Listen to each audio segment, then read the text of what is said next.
Are Indian motorcycles just about to take the cruiser and tourer crown from Harley Davidson? Catch you inside. RevelatorAlf. Hello, welcome to RevelatorAlf. Hope you're enjoying the channel and the series of videos. Please like, share, subscribe, leave loads of comments below. Check out the links in the description and the website RevelatorAlf.com. So in this video, I'm talking about Indian motorcycles. Are they about to take over the crown from Harley Davidson with the Tourers, possibly even some of the cruisers in the future? Now, obviously right now, there's still a gulf in the market share between what Harley Davidson have and what Indian have. But Harley Davidson have been reducing their numbers. They have been losing sales the last few years. That's quite well reported. Whereas Indian have been improving their sales. Now, this video is really inspired by many of you actually who have made lots of comments on previous videos about the Indian and how much better value it is.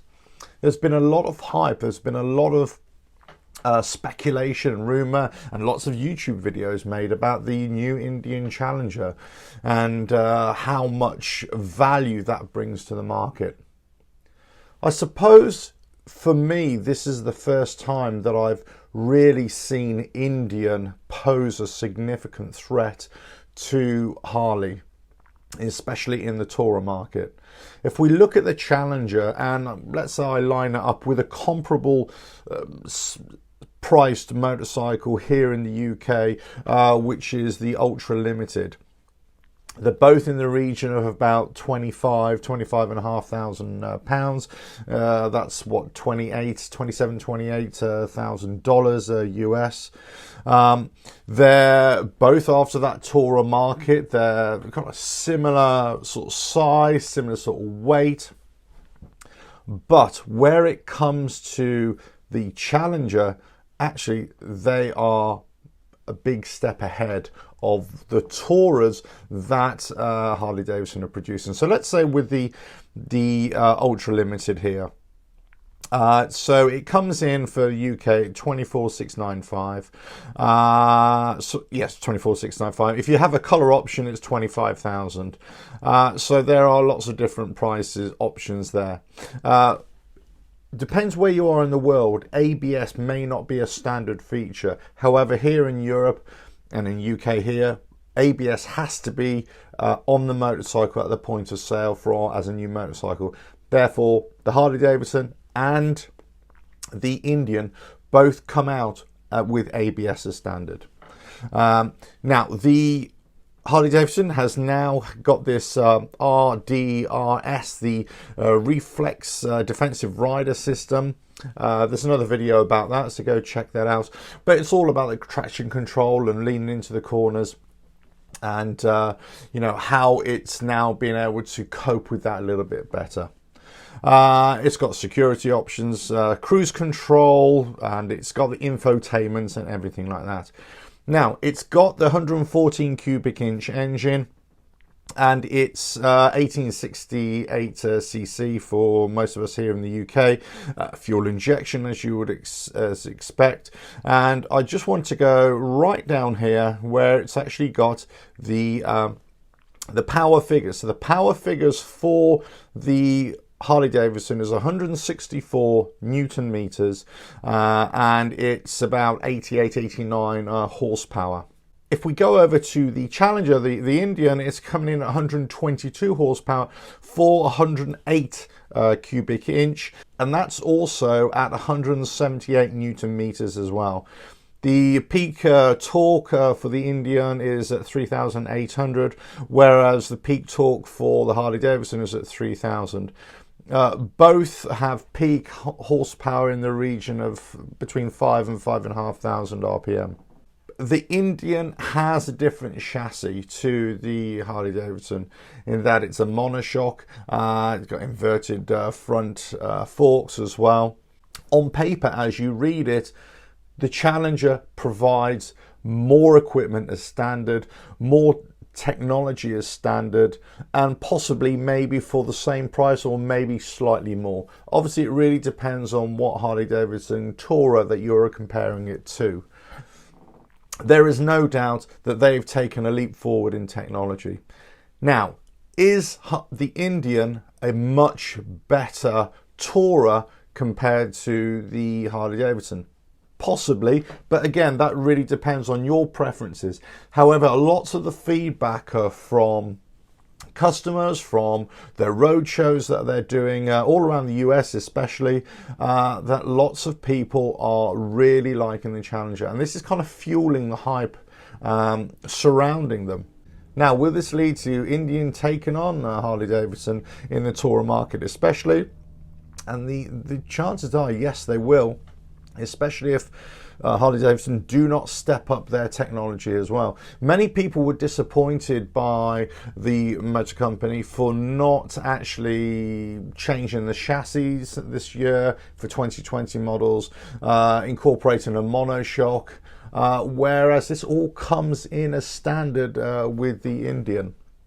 Many people are looking at both bikes and say, okay, well, which is going to give me the better ride, the better value for money, but most importantly, which is going to give me the better technology?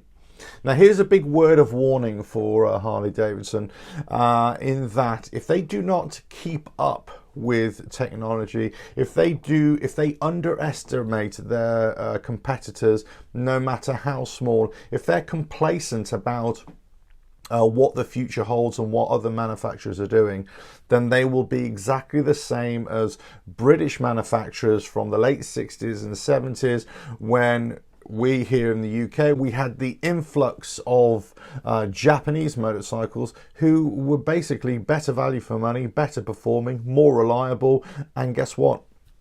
They won the market. You know, the people actually were not loyal to the British brands anymore, because then they could see these new motorcycles were providing better value, and especially for the next generation coming through.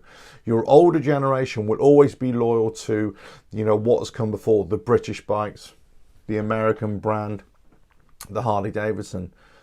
But if you're coming with the next generation coming through, the younger guys or gals coming through, they're going to be looking for value for money, rideability, and which is going to give them the best riding experience. It appears that Indian really have taken this to heart and produced a motorcycle that will appeal to not only the current generation, but the next generation of tourers. Is the Indian the best tourer?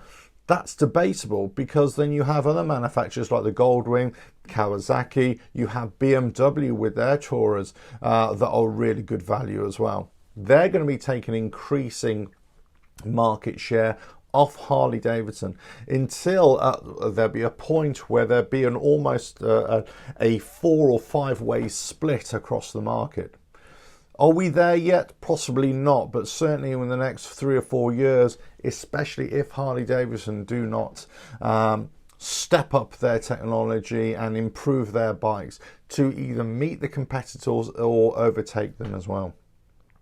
It's an interesting time here. I think I'd say I've never known this market or Harley Davidson to be challenged so strongly by another competitor that is of the like. Now, you could say that they've always been challenged by Honda with the Goldwing and possibly BMW to a certain degree, but nowhere near in the numbers, and certainly not in the American market. Possibly in the European market, but not in the American market.